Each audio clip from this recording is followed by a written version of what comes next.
Politics discussion, அதாவது everything is fine. DMK பொறுத்த வரைக்கும் நீங்கள் பேசாமல் ஒரு வருஷம் ரெஸ்ட் எடுத்துக்கோங்க. ஸ்டூடியோவில் இன்வால்வ் ஆகாதீங்க. ஏன்னா எனக்கு நல்லாவே தெரியும், எப்போயுமே தினந்தோறும் மூவி புக் பண்ணக்கூடிய நபர் நான். கொஞ்ச நாளாக மூவி புக் பண்ணுற காலதாமதம் ஆகிறதுக்கு காரணமும் நீங்கள் தான். அதாவது இனிமேல் அரசியலும் தோதாகாது, தொழில் சினிமா இண்டஸ்ட்ரி தான் உங்களுக்கு தோதாகும்.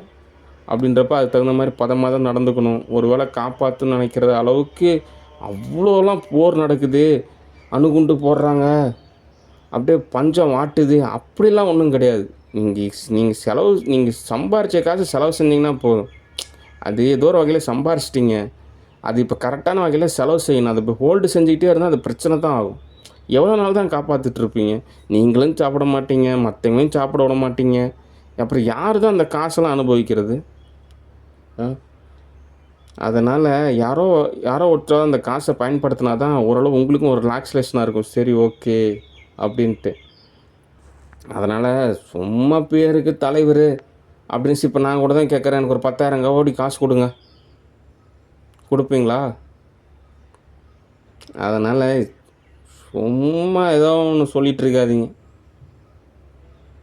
ஓகே, அதனால் ரிலாக்ஸாக போய் ரெஸ்ட் எடுங்க. கொடைக்கானல், ஊட்டி எல்லாம் அப்ரா கண்டிஸ் போயிட்டு கொஞ்ச நாள் ரெஸ்ட் எடுத்துகிட்டு அதுக்கப்புறம் வாங்க. ஒரு வருஷத்துக்கு அப்புறம் என்னதுன்னு தோது பார்த்துக்கலாம். ஓகே, சரி, அடுத்த தகவல்.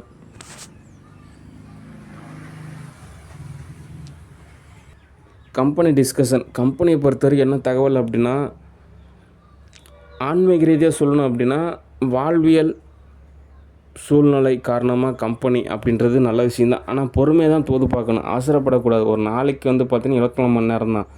ஓகே, இதுவே அந்த ஜோதிடத்தில் பார்த்திங்கன்னா ஒரு நாளைக்கு 4 நிமிஷம் கணக்கு மாதிரி தான். ஓகே, அதனால் பொறுமையாக தான் தோது பார்க்கணும். அடுத்து என்ன செய்யக்கூடாது அப்படின்னா, இந்த விஜய் மல்லையா அப்படின்னு சொல்லிட்டு ஒரு நபர், அவர் நிறுவனத்தை நடத்தினார். கிங்ஃபிஷர் அப்படின்னு சொல்லிட்டு ஒரு நிறுவனம் நடத்தினாங்க. அது பயங்கரமாக லாஸ் ஆயிடுச்சு. அந்த மாதிரிலாம் நடக்கக்கூடாது. அடுத்து இந்த பைஜூஸ் அப்படின்னு ஒரு கம்பெனி, அது ஆன்லைன் எஜுகேஷன் ஆப் மாதிரி. அவங்க என்ன பண்ணிட்டாங்க அப்படின்னா, கடன் வாங்கிட்டாங்க. கடனை திரும்ப கட்டுறது ரொம்ப சிரமமாயிருச்சு. அதனால் எக்காரணத்தை கொண்டு கம்பெனியை பொறுத்த வரைக்கும் கடன் வாங்கக்கூடாது. அப்படியே கடன் வாங்கினாலும் திரும்ப கொடுக்குற மாதிரி தான் கடன் வாங்கணும். ஊருப்பட்ட கடன் வாங்கிறது, ஊருப்பட்ட ஸ்பான்சர் பண்ணுறது, ஏதோ வகையில் ட்ரெண்டுன்ற பேரில், ஸ்டார்ட் அப் அப்படின்ற பேரில் ரொம்ப ட்ரெண்டு பண்ணிக்கலாம், ரொம்ப வேகமாக போகலான்னு சொல்லிட்டு மிகப்பெரிய ஒரு லாஸ் ஏற்படுறன்றது சரி வராது. ஓகே, அதனால் பொறுமையாக தான் தோது பார்க்கணும், அவசரப்படக்கூடாது. ஓகே, சரி, அடுத்து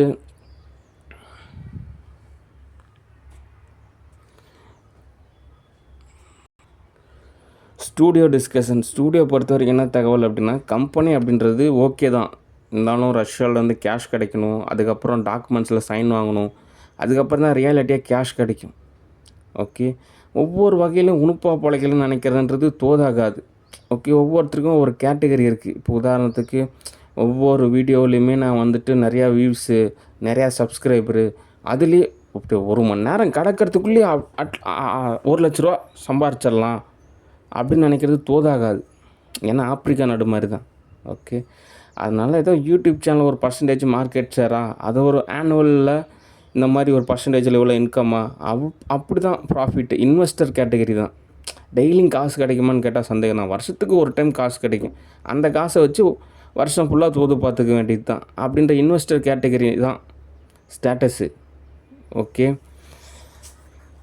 அதனால்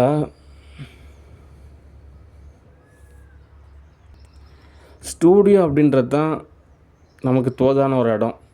ஓகே, கவர்மெண்ட்டு அப்படின்றது ஒரு சர்வீஸ். நம்மகிட்ட காசு இருந்தால் செலவு செஞ்சால் ஒரு நல்லது செய்கிறோம், அவ்வளோதான். ஒரு டொனேஷன் ஆர்கனைசேஷன் மாதிரி தான் கவர்மெண்ட் அப்படின்றது.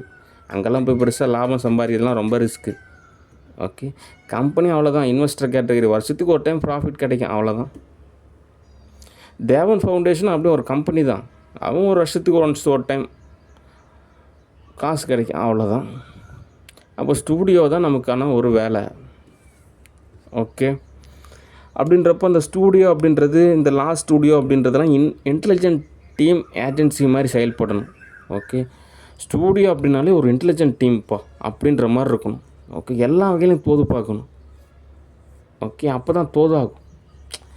அதாவது லாஸ்ட் ஸ்டுடியோ பொறுத்த வரைக்கும் சரி, தமிழ்நாட்டில் இவ்வளோ பேர் இருக்காங்க, நம்ம ஒரு மூவி எடுக்கிறோம், இவ்வளோ தேட்டர் இருக்குது, இவ்வளோ காட்சிகள் ஓடும், அவங்ககிட்ட இவ்வளோ காசு இருக்கும், ஒரு படம் பார்க்க வருவாங்க, இவ்வளோ டிக்கெட்டு, சரி இவ்வளோ வசூலாகும், ப்ரொடியூசர் இவ்வளோ சம்பாதிப்பார், மூவியோட பட்ஜெட் இவ்வளோ, நமக்கு இவ்வளோ சேலரி கிடைக்கும். அப்போ இவங்களெல்லாம் தோது பார்த்தா தான் நமக்கு தோதாகும்.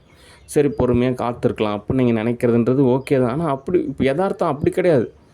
நிறையா நாடு இருக்குது, நிறைய லாங்குவேஜ் இருக்குது. இந்த பக்கம் பார்த்திங்கன்னா கேரளா மலையாள லாங்குவேஜ் இருக்குது, இந்த பக்கம் ஆந்திரா தெலுங்கு லாங்குவேஜ் இருக்குது, இந்த பக்கம் கர்நாடகா லாங்குவேஜ் இருக்குது, அந்த பக்கம் போனால் நார்த் இந்தியா ஹிந்தி லாங்குவேஜ் இருக்குது, அதுக்கப்புறம் போனால் சைனா லாங்குவேஜ் இருக்குது. இந்த மாதிரி நிறைய லாங்குவேஜ் இருக்குது. ஓகே, அப்புறம் இங்கிலீஷ் இருக்குது, ஃப்ரான்ஸ் இருக்குது, ரஷ்யன் லாங்குவேஜ் இருக்குது, இத்தாலி லாங்குவேஜ் இருக்குது. இந்த மாதிரி நிறைய லாங்குவேஜ் இருக்குது. அதெல்லாம் நிறைய ஓடிடி இருக்குது. ஓகே, உலகம் ஃபுல்லாகவும் நிறையா தமிழர்கள் இருக்காங்க. அதனால் நம்ம ஒரு பட்ஜெட்டோட மூவியோட வசூலை வந்து சம்பாதிக்கலாம். ஓகே, சம்பாதிச்ச தொகையை நம்ம இன்வெஸ்ட்மெண்ட் செய்கிறப்போ இன்னுமே நிறையா சம்பாதிக்கலாம். என்ன கேட்டால் நிறையா தியேட்டரே தேவைப்படுது.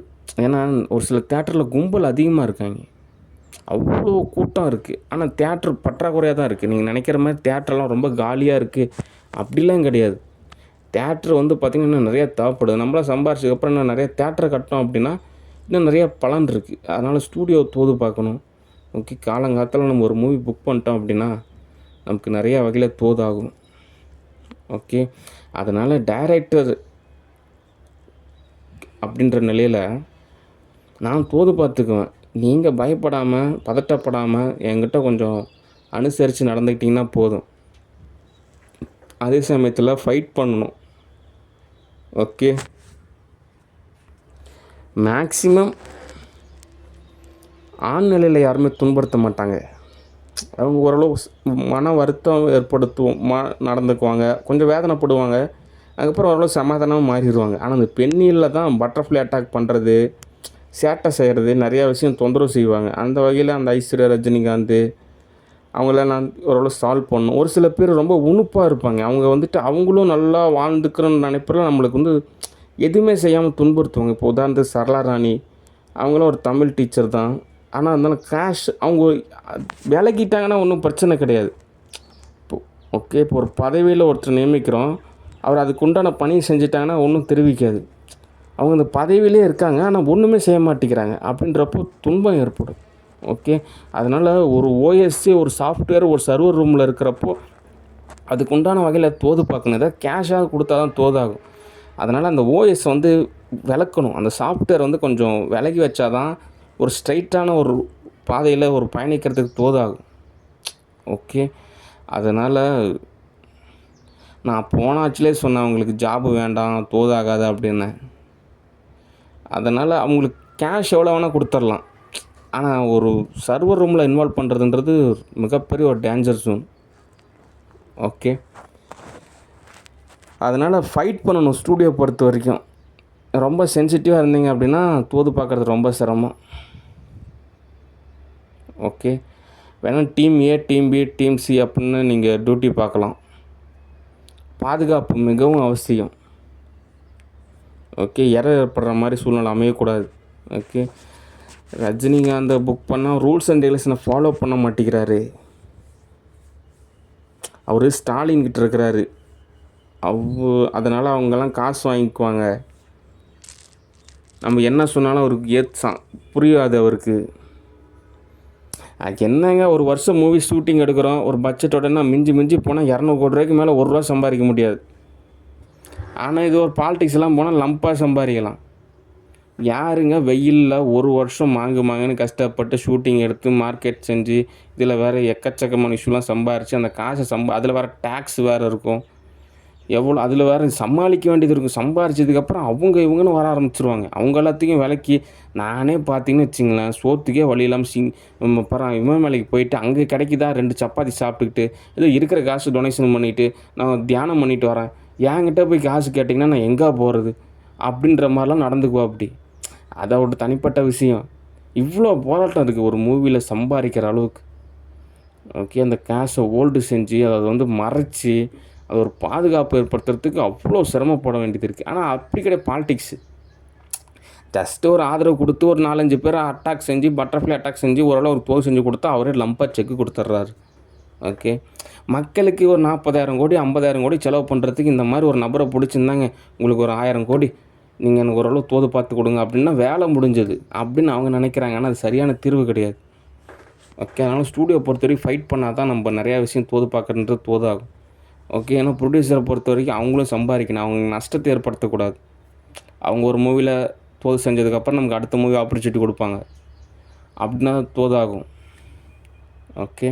அந்த பொன்முட்டையிடம் வாத்து, ஆனால் வாத்துனோடனே சரளாராணி அப்படின்னு நினச்சிடாதீங்க. ஓகே. அந்த கதைக்கும் இந்த சரளாராணி டீச்சருக்கும் ஒரு நூலளவு கூட சம்மந்தம் கிடையாது. ஓகே. அதனால் தங்கம் தான், வெள்ளி தான், வைரம் தான், வைடூரியம் தான், முத்து தான், பவளம் தான், ஆனால் ரியாலிட்டியாக நம்ம தோது பார்க்கணுமே. ஓகே. அதனால் கொஞ்சமாவது இன்டெலிஜென்ட்டாக நடந்துக்கணும். ஓகே. சரி, அடுத்த மூவி வேக்கன்சி இருக்குது, அதெல்லாம் நம்ம தோது பார்க்கணும்.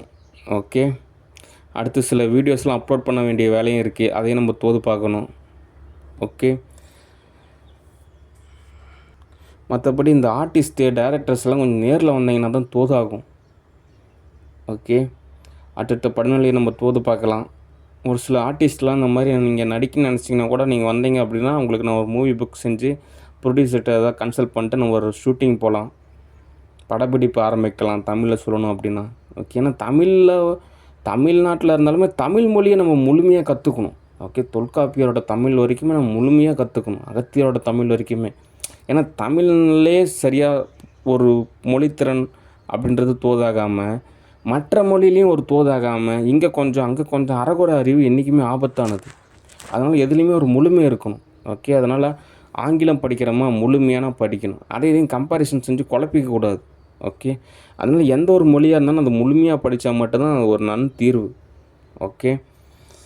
சரி, படிப்படியாக நம்ம தோது பார்க்கலாம். ஓகே. அடுத்து ஒரு சில விஷயத்தில் நான் நிறையா விஷயம் நான் மறந்துடுவேன், ஏன்னா அடுத்த படிநிலையை நோக்கி நான் நகர வேண்டிய சூழ்நிலை இருக்குது. ஆனால் நீங்கள் எதுவும் மறக்கக்கூடாது, நான் சொல்கிறதெல்லாம் ஞாபகம் வச்சுக்கிட்டு அதை கரெக்டாக பதமாக பக்குவமாக நடந்துக்கணும். ஏன்னா ஒவ்வொரு நாளும் காலையில் இப்படி நான் சொல்லிகிட்டு இருந்தேன் அப்படின்னா தோதாகாது. ஓகே.